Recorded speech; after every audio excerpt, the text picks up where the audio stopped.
बेटा बेटा ये हमारा 8 क्लास का 5th चैप्टर चल रहा है उद्योग। और आज का हमारा विषय है सूती वस्त्र उद्योग, यानी हम सूती वस्त्र उद्योग के बारे में जानेंगे। तो धागे से कपड़े की बुनाई बेटा एक प्राचीन कला है, यानी प्राचीन समय से ही धागे से कपड़ा बनाया जाता है।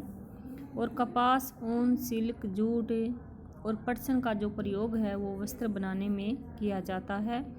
इसके लिए बेटा कच्चा माल जो ये वस्त्र बनाया जाता है, ये कच्चे माल के आधार पर वस्त्र उद्योग का वर्गीकरण किया जाता है।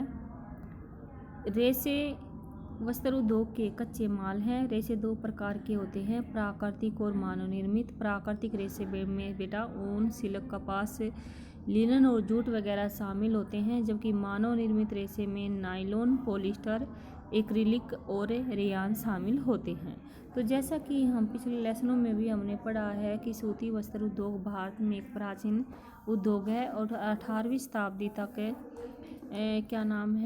औद्योगिक क्रांति तक 18वीं शताब्दी की औद्योगिक क्रांति तक सूती वस्त्र हस्तकताई तकनीक एवं हथकरघों से बनाया जाता था, यानी हाथ से बनाया जाता था।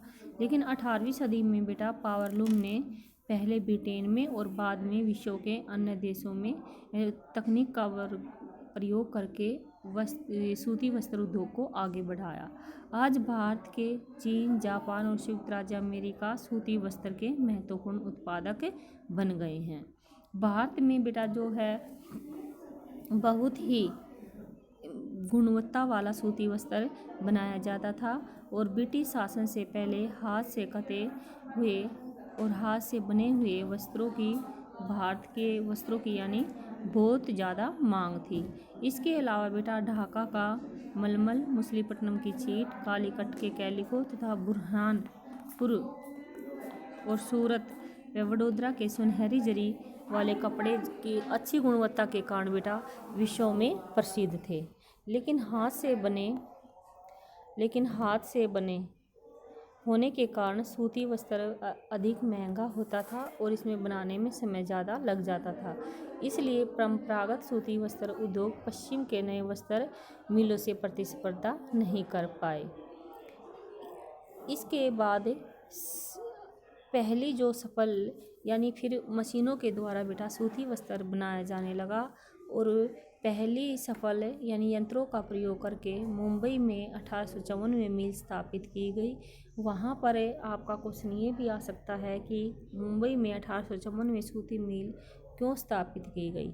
तो रीज़न इसका यही है बेटा, क्योंकि सूती वस्त्र उद्योग के लिए जैसी जलवायु चाहिए थी वैसी जलवायु थी, मशीन भी थी, कच्चा माल था, श्रमिक थे, कपास के लिए जलवायु भी अच्छी थी। इसलिए सूती वस्त्र उद्योग बेटा सबसे पहले 1854 में मुंबई में लगाया गया। इसके बाद बेटा भारत के विभिन्न भागों में धीरे धीरे यह उद्योग फैल गया, जैसे कोयम्बटूर, कानपुर, चेन्नई, अहमदाबाद, कोलकाता, लुधियाना, पांडुचेरी, पानीपत या अन्य राज्यों में। दूसरी जो है बेटा सूती वस्त्र उद्योग मिल है अहमदाबाद, गुजरात में साबरमती के तट पर स्थित है, जो कि 1859 में लगाई गई। इसका रीज़न भी बेटा यही है कि वहाँ पर भी जो है जलवायु, यातायात के साधन, श्रमिक, कपास, ये सब चीज़ें अच्छी थी, कुशल श्रमिक थे, इसलिए बेटा अहमदाबाद में लगाई गई। इसके बाद आता है बेटा ओसाका जापान का एक महत्वपूर्ण वस्त्र निर्माण केंद्र है। इसको जापान का मैनचेस्टर भी कहा जाता है। और ओसाका में भी बेटा भौगोलिक कारणों से जो है कपड़ा मिल लगाई गई। रीजन इसका भी वही है बेटा कि वहाँ बर्फी, कुशल श्रमिक हैं, सूती कपड़े के लिए कच्चा माल मिल जाता है, जलवायु अच्छी है, श्रमिक कुशल हैं, इसी कारण बेटा ओसाका में लगाई गई। तो ये था बेटा आपका चैप्टर, ये कंप्लीट हो जाता है आज का आपका। थैंक यू बेटा।